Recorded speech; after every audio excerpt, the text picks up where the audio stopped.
Hi friends, fast ஃபுட்லேயே நல்ல மூவிங்கில் இருக்கக்கூடிய Manchurian recipe எப்படி செய்யலாங்கிறத பார்க்கலாங்க. மேக்ஸிமம் இது எல்லாருக்குமே பிடிக்கும் மஞ்சூரியன்னாவே. இன்றைக்கி எக்கை மட்டுமே வச்சு எப்படி செய்யலாங்கிறத பார்க்கலாங்க. இது சப்பாத்தி, பூரிக்கு, அதுக்கப்புறம் ஃப்ரைட் ரைஸ்க்கெலாம் சைட் டிஷ்ஷாக வச்சு சாப்பிட்றதுக்கு ரொம்பவுமே அருமையாக இருக்குங்க. இந்த ரெசிபி ரொம்ப ரொம்ப சிம்பிளாக செய்யக்கூடியது, ஆனால் டேஸ்ட்டு நல்லா இருக்கும். இன்றைக்கி எங்கள் வீட்டில் பூரிக்காக பிரேக்ஃபாஸ்ட் செஞ்சுருக்குங்க. ரொம்பவுமே அருமையாக இருக்கும். இந்த ரெசிபிக்காக நான் ஒரு 4 முட்டை எடுத்துருக்குறேங்க. பூரி வந்து ரெடி ஆகிட்டுருக்கு. இன்றைக்கி எங்கள் வீட்டு பிரேக்ஃபாஸ்ட்டுக்கு இது தாங்க காம்பினேஷன். ரெண்டுமே அவ்வளோ அருமையாக இருந்தது. கண்டிப்பாக இந்த வீடியோவை நீங்கள் பார்த்துட்டு ட்ரை பண்ணி பாருங்கள்.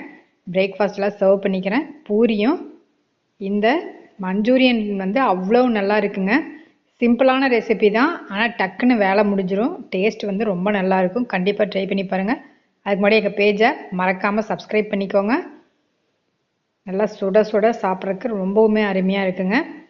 இப்போ 4 முட்டையை வந்து நான் தனியாக எடுத்து அடிச்சுக்க போகிறேங்க. அதோட கொஞ்சமாக மிளகுத்தூளும் உப்பு இதை மட்டுமே சேர்த்தி, கொஞ்சமாக மிளகாத்தூள் வேணுனாலும் காரத்துக்கு அவங்கவுங்க காரத்துக்கு தகுந்த மாதிரி சேர்த்திக்கலாம். வேண்டாங்கிறவங்க மிளகுத்தூள் மட்டும் சேர்த்திக்கலாம்.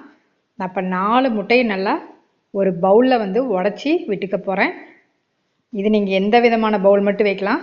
நான் கேக் ட்ரே தான் எடுத்திருக்கேன். இதில் மிளகாத்தூள் ஆட் பண்ணுறேன், கொஞ்சம் மிளகுத்தூள் ஆட் பண்ணுறேன். எங்களுக்கு கொஞ்சம் காரம் நல்லா தூக்கலாக இருந்தால் பிடிக்குங்கிறதுனால ரெண்டுமே நான் சேர்த்திருக்கிறேன். இப்போ இதை கொஞ்சமாக தண்ணி விட்டு அதை நல்லா கலந்து விட்டுட்டு, இப்போ இதுலேயே நான் முட்டையை உடச்சி ஊற்றி இதை வந்து பாயில் தான் பண்ண போகிறேன். இது இட்லி குக்கரில் வந்து நான் அப்படியே வச்சு ஸ்டீம் பண்ண போகிறேன். இது நல்லா வெந்து வந்துடும். அதுக்கப்புறம் நம்ம கட் பண்ணி எடுத்துகிட்டு மஞ்சூரியன் பண்ணிக்கலாம்.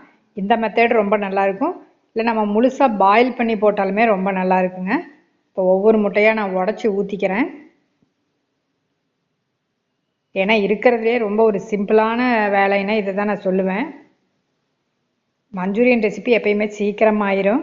இப்போ பாருங்கள், நல்லா பீட் பண்ணிக்கலாம். இதை பீட் பண்ணிவிட்டு அப்படியே நம்ம ஒரு தட்டு போட்டு, நல்லா இல்லைன்னா ஏதாவது பாக்ஸில் போட்டிங்கன்னா நல்லா அந்த மூடியை போட்டு நல்லா ப்ரெஸ் பண்ணி மூடி விட்டுட்டா நம்மளுக்கு பொங்கி மேலே வராது. இப்போ இதுக்குமே நான் ஒரு வெயிட் வைக்க போகிறேன். தட்டு வச்சுட்டு அதுக்கு மேலே ஏதாவது ஒரு வெயிட் வச்சு அதுக்கப்புறம் இட்லி அந்த லிட்டை போட்டு மூடிடலாம், இட்லி பாத்திரத்தை லிட்டை. அவ்வளோதாங்க, நல்லாவே கலந்துட்டேன். ஏன்னா அந்த உப்பு காரம் வந்து இதில் நம்மளுக்கு கரெக்டாக ஈவனாக எல்லா பக்கமும் பிடிக்கணுங்கிறதுக்காக தான் கொஞ்சமாக நான் அதில் அந்த உப்பு காரத்துலாம் தண்ணி விட்டு அடிச்சிருக்கேன். இப்போ இட்லி பாத்திரம் வச்சுட்டேன், தண்ணி கொதிச்சிட்ருக்குது. இப்போ இதுக்கு மேலே அந்த பாத்திரத்தை அப்படியே வச்சிட்றேன். இப்போ இதுக்கு மேலே ஒரு வெயிட்டை வச்சுட்டு இட்லி தட்டை போட்டு நம்ம மூடி வச்சிட்டோம்னா 6லேருந்து 7 நிமிஷத்துக்குள்ளே அருமையாக வெந்துடும். இப்போ பாருங்கள், நான் எடுக்கிறேன். நல்லா வெந்துருச்சு. எடுத்து நம்மளுக்கு என்ன ஷேப் வேணுமோ அந்த மாதிரி நம்ம கட் பண்ணிக்கலாங்க. அவ்வளோதான். இப்போ நல்லா வெந்து வந்திருக்குது. கொஞ்சம் நேரம் ஆற விட்டுட்டோம்னா நம்ம கட் பண்ணிக்கலாம். இப்போ நான் கட் பண்ணி அந்த பக்கம் வச்சுருக்கேன். இப்போ மஞ்சூரியன் செய்கிறதுக்காக நான் வந்து எப்போயும் கொஞ்சம் பூண்டு சேர்ப்பேங்க. இது ஒவ்வொருத்தரும் ஒவ்வொரு ஸ்டைலில் பண்ணுவீங்க. இது அவங்கவுங்க ஸ்டைலில் பண்ணிக்கலாங்க. இப்போ நான் வந்து பூண்டு கொஞ்சம் சேர்த்திருக்கேன். அதுக்கப்புறம் காரத்துக்கு பச்சை மிளகாவும் சேர்த்திருக்கிறேன். ஏன்னா பூண்டு வந்து ரொம்ப ரொம்ப மெயினாக போடணும். அதுக்கப்புறம் கசூரி மேத்தி அந்த வாசத்துக்காக சேர்த்துறேன். ஒரு பெரிய வெங்காயம் கொஞ்சம் பெரிய சைஸாக நான் கட் பண்ணியிருக்கிறேன். இப்போ இதை கொஞ்சம் கிளறி விட்டுக்கலாம்.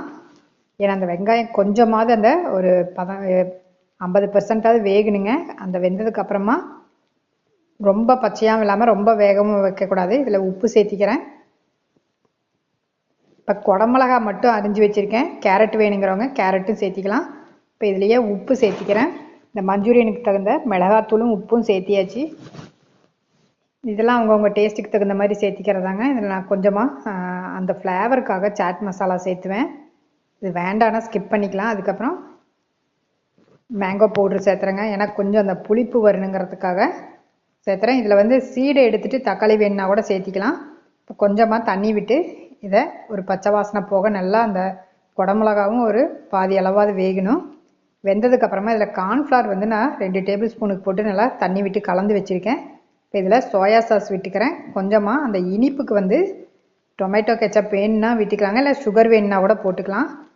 நான் வந்து இன்றைக்கி கெச்சப் தான் விட்டுருக்கிறேன். எந்த அளவுக்கு ஸ்வீட் வேணுமோ அந்தளவுக்கு இதை வந்து சேர்த்திக்கலாம். வேண்டாதவங்க இதையும் ஸ்கிப் பண்ணிக்கலாங்க. நல்லா காரசாரமாக சாப்பிட்றவங்க இதெல்லாம் ஸ்கிப் பண்ணிக்குவாங்க. இப்போ நான் கார்ன்ஃப்ளவரை வந்து கலந்து விட்டுட்டேன். ஏன்னா ஒரு திக்னஸ் ஆகும். இதை வந்து ஊற்றுனதுக்கப்புறம் அடுப்பை கொஞ்சம் சிம்மில் வச்சிட்டோம்னா நம்மளுக்கு அடி பிடிக்காது, இல்லைன்னா சீக்கிரமாக அடி பிடிச்சிக்கும். கொஞ்சம் நேரம் கிளறேன்.